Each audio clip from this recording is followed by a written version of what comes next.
dalam sebuah pelatihan tentang coaching ya, saya menyampaikan bahwa sesi coaching itu bisa dilakukan dalam bentuk grup.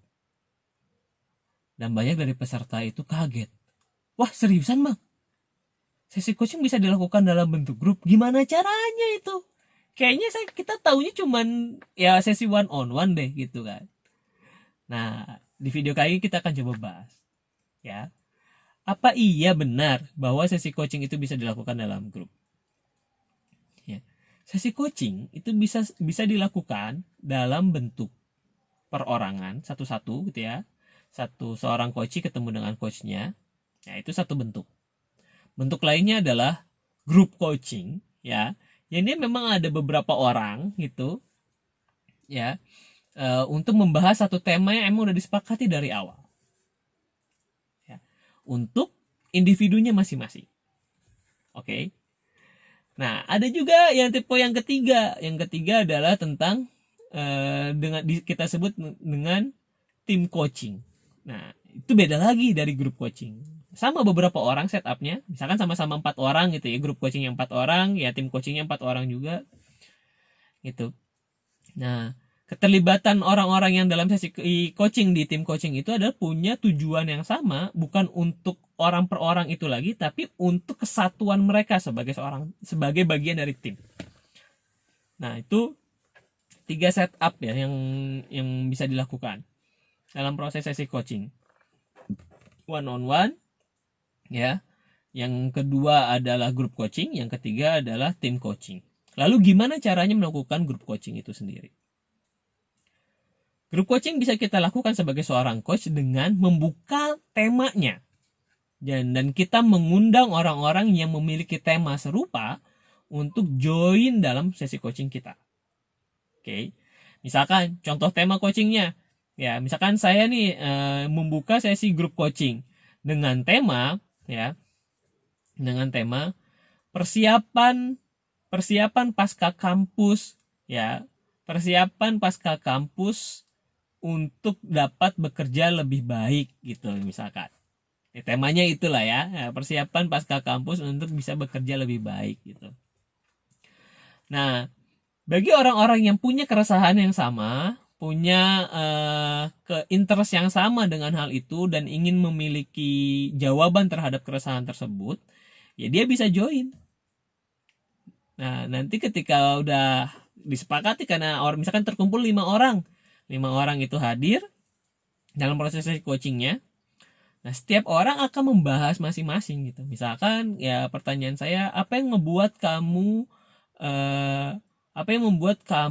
merasa penting untuk mengikuti sesi coaching kita kali ini?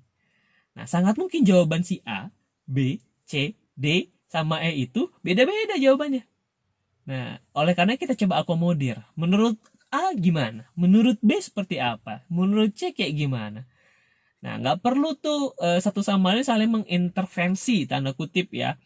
Atau saling tidak setuju dengan pendapat yang lainnya. Ya nggak masalah itu. Itu opsinya si A, si B punya cara juga, si C punya cara yang berbeda.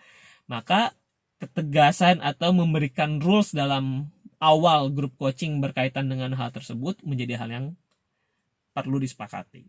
Termasuk untuk hanya memastikan apa yang diobrolkan dalam sesi coaching itu hanya terjadi di sesi coaching itu saja, tidak di luar sesi coaching, itu pun perlu disepakati.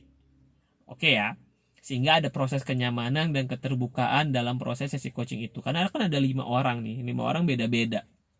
Ya, jangan sampai nanti setelah di selesai sesi coaching tuh terus si A ngobrol sama si B gitu ya, kita nggak nyangka ya ternyata si E kayak gitu ya, dia punya kelemahan kayak gitu, kita obrolin ke teman-teman kita. Nah, jangan sampai kayak gitu tuh.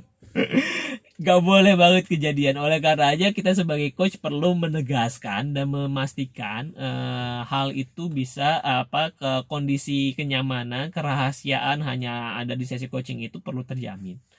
Kita perlu encourage hal itu kepada para coach kita.